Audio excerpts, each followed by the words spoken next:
In Search of the Source, Chapter 4, Bete, the Source. The Falopa are people of the earth.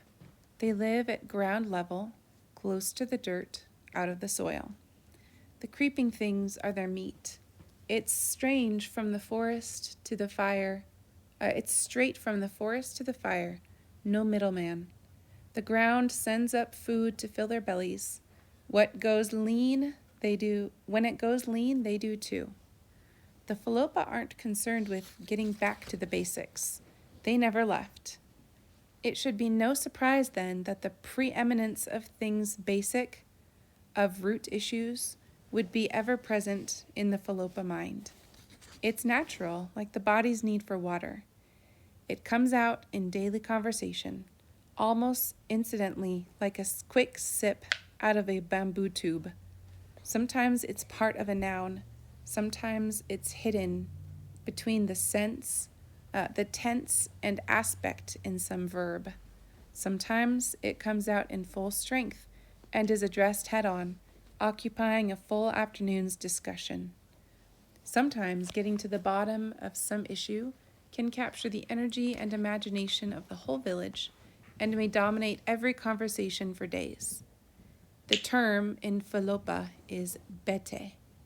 It's a word they use and use and use. It never gets tired, never gets old, never used up.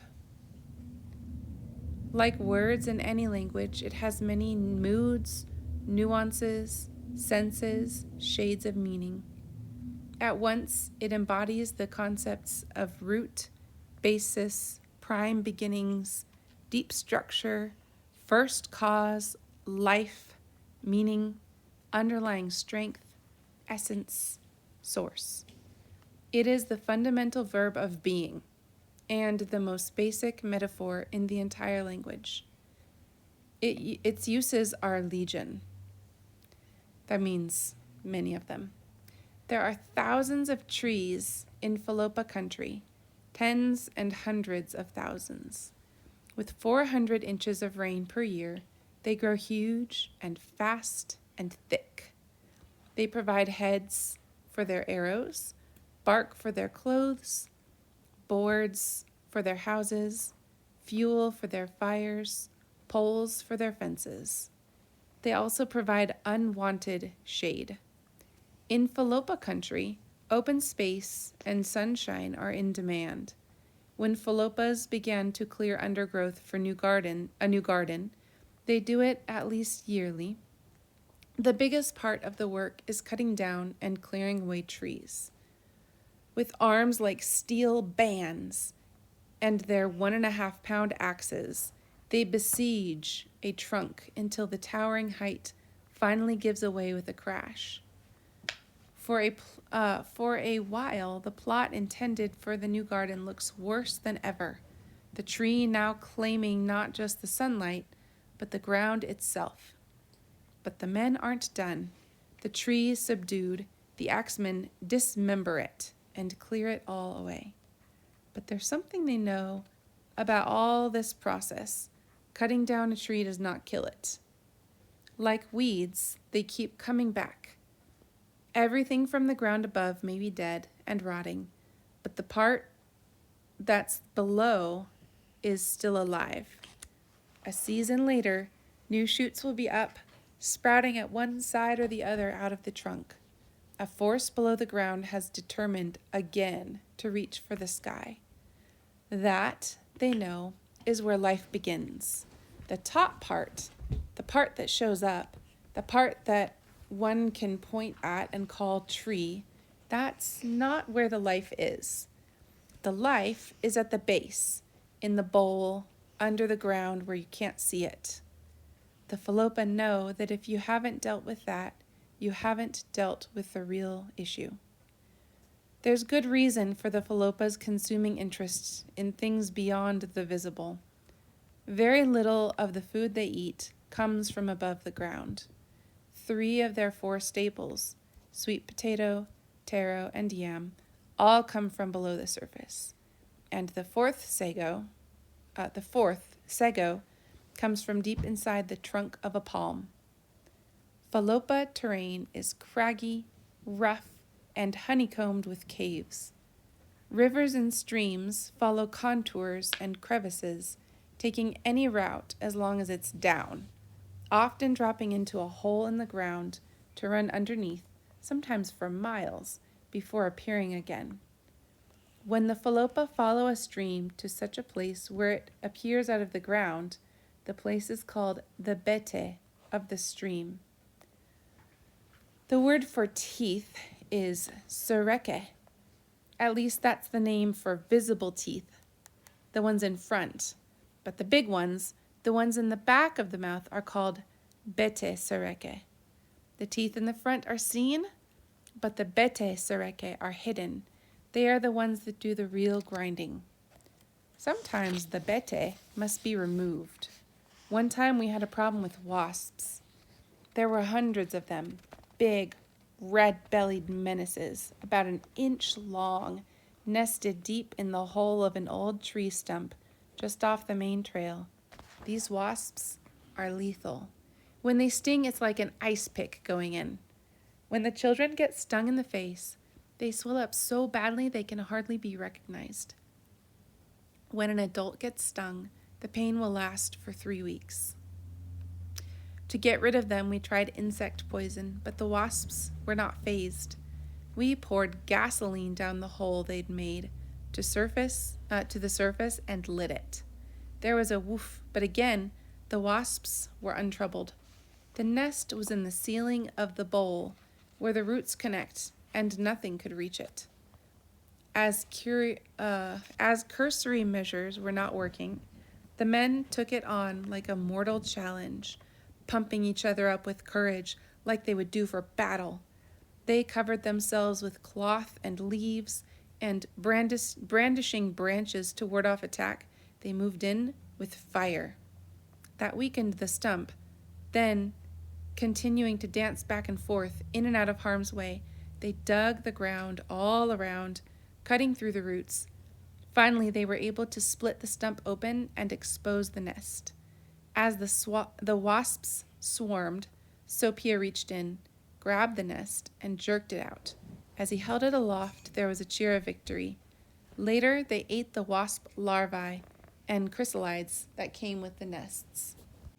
But though well damaged, the tree trunk with the hole was still there.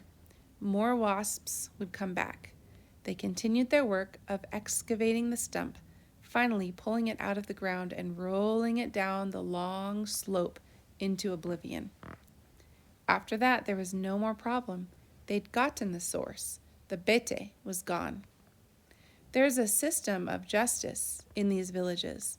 If someone's been wronged, he can call the appointed elders, usually one from each of several villages, and they'll determine the case. During the trial, they'll want to hear the story from each point of view, listening for indications of motive. The motive will usually explain the crime and determine the guilt. Without the motive made plain, there's nothing to try. They've got to come to the bete. Differences are often handled less formally than calling a court. When grudges surface in a close society, they're handled in the open, out in front of everybody. The Falopa can be volatile, and fights can arise for any number of reasons. The same lusts and wants that war in the members of the whole human race. When a person has a grievance against another, he or she will stand in the common area in front of the house of the accused and start shouting it out. When that happens, ears perk up all over the village. Pretty soon the accused will appear and start shouting back. As the crowd gathers, threats fly like arrows.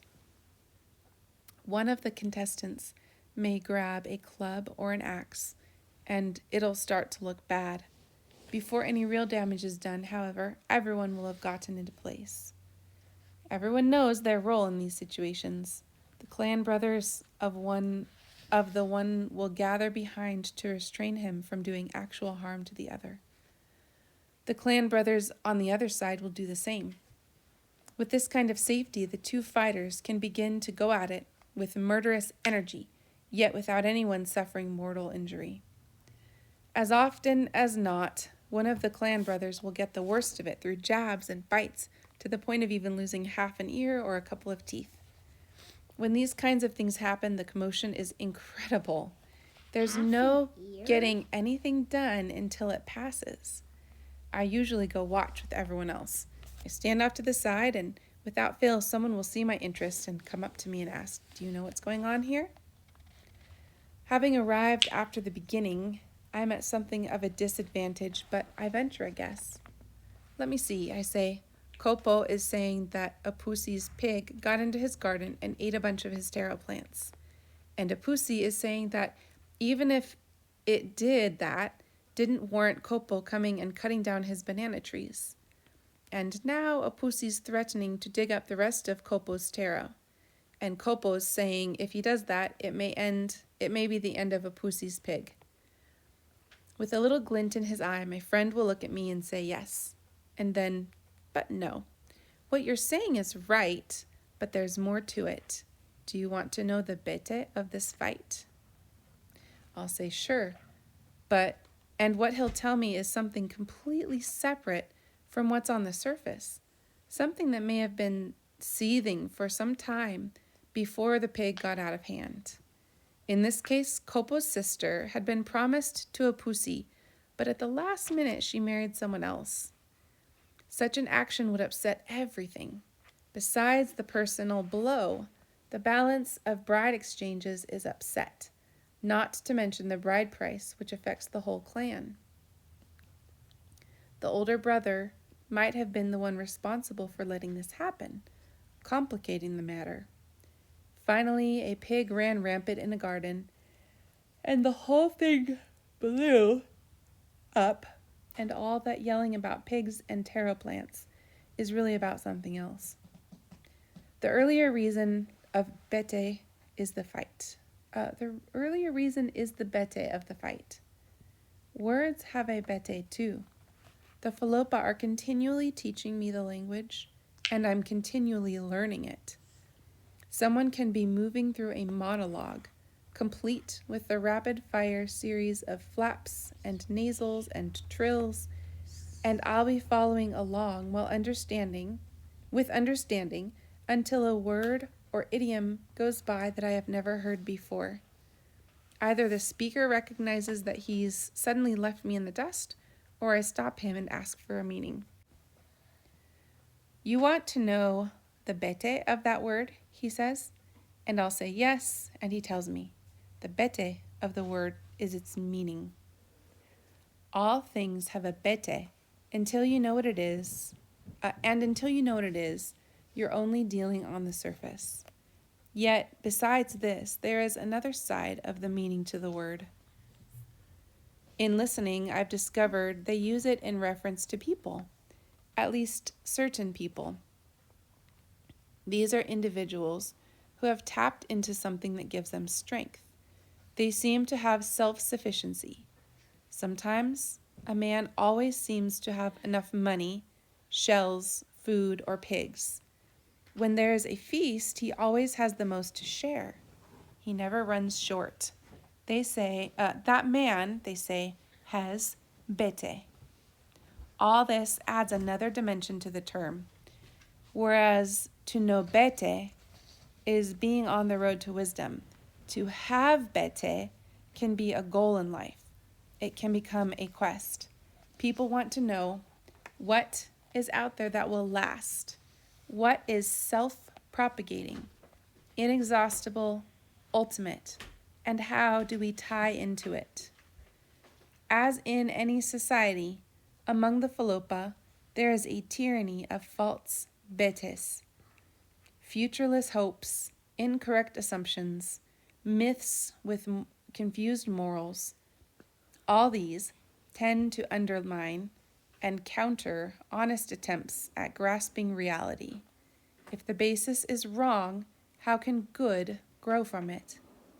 In times past, and still today among some, personal bete came from the bones of a dead man who had been powerful.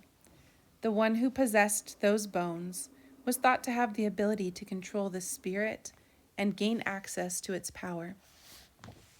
Absorption with the concept of bete, in the spiritual sense, then, has been pervasive in all Falopa history. They've always known that there was another reality, a reality behind the physical dimension, and that reality had more power than anything they could wield in their natural state. They were afraid of it, and had a deep regard for it, and were perennially curious about it. It was to this mind and this worldview that Kira Pereke, the evangelist, had first come and introduced a new power. Though invisible, this power was stronger than anything they had ever feared, yet amazingly was interested in their good rather than their harm. This was the bete, all the bete they had ever imagined, and almost too good to be true. Those who believed found evidence within themselves that it was so. And it was this great bete of betes we now had the privilege of exploring together. Afterward, none of us would be the same. Here's a note about Chapter 4. A Falopa marriage is an arrangement between two clans, more than just between two individuals. A man is required to marry outside of his clan. Marriage within the same clan is considered incest. When a young man likes a young woman, he sends one of his older brothers over to ask whether she is willing to marry him. If she wants to, then the negotiations begin. The woman's clan is the one giving up one of its members. As that is considered a loss, it has to be replaced with wealth. So the young man's clan gives an agreed-upon number of large pigs, shells, money, and other material things. Though there is a standard price for a bride, the various factors can raise or lower it. It goes up if the woman is from a powerful clan, or if she is a very attractive or educated woman. The price goes down if she is not a virgin, or if there is any slur against her character. Extensive negotiations take place between the two clans.